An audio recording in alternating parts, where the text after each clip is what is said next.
辽宁丹东鸭绿江畔，朝鲜族聚落通江村在此已扎根落户200多年。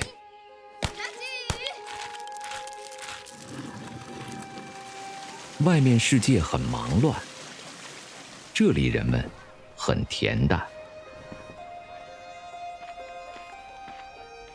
龚润平是村里的文化人，今天他要请要好的老哥们儿吃顿饭，而这餐饭主菜的名字也很特别，高丽火盆儿。金队长在家吗？啊，在家了啊！打电话在呀。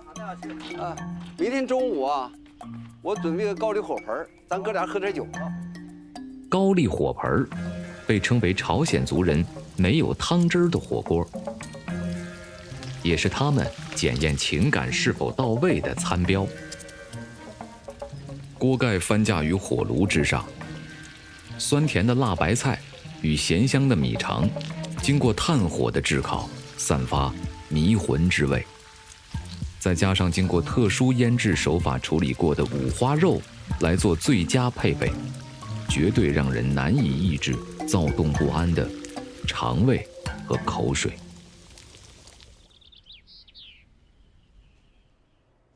62岁的龚润平当过教师，做过文化站长，但要说爱得最死心塌地的，除了自己的老伴儿，就是朝鲜族文化了。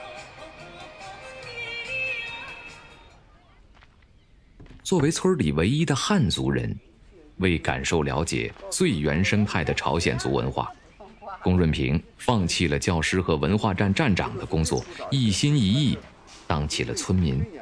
但没过多久，愁绪就爬上了眉头。他发现事情并不简单。他到这儿以后吧，他最有一个感受就是什么呢？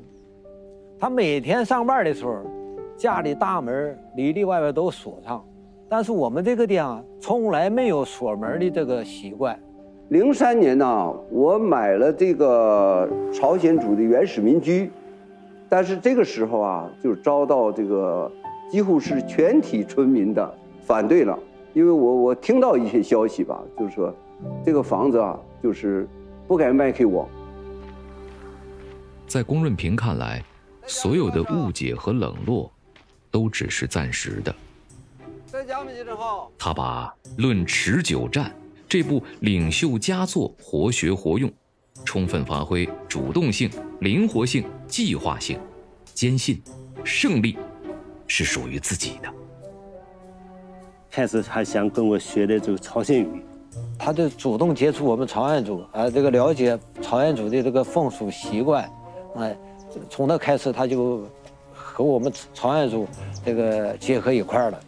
村民看我已经来住了，对我态度就有一些改变。我本人呢也做了很多主动的工作，这样呢，他们逐渐的就接纳了我。龚润平最终被村民们所接纳，而他也用实际行动做出了回馈，带领着大家办起了原生态的朝鲜式农家乐，提高了村里的收入。高丽火盆作为解锁友情羁绊的重要道具，实在是帮了龚润平的大忙。因此，老哥几个每聚一次喝一回，他必须亲自着手准备。抓到鱼了吗？抓着，抓着！哎，给我来2条。好，不走。来2条，好。5块钱一斤。好，这些我留着了，我回去就给你啊。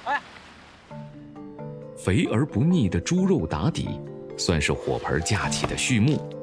而豆芽、黄花菜、尖椒这些配菜的选用，也颇得东北口味的陶然。好好。欢迎！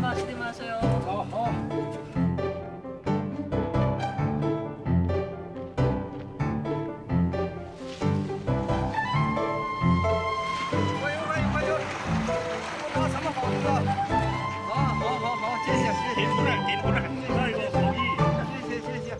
盆下的炭火烧得滚烫，盆上的食材码放有序，当所有的山野河鲜随着筷子的搅动融合在一起，那才是最具有朝鲜族符号的绝味儿。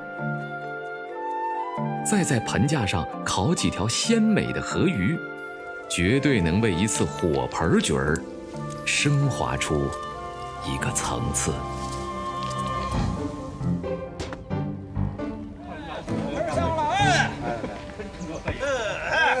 好了，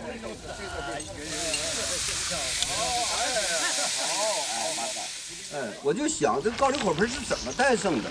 每一家朝鲜族家过去都有这个东西。然后把翻锅的锅盖翻过来，搞在火盆上，把这个优良传统传下来。其实都是一家人。对呀，一家人，都一家人。炽热的火盆不知吃了多少次，失落也不知经历了多少回。可人生不就是本该如此吗？我们总要翻过那一座座险峻的山峰，才能让故事的结尾真正圆满。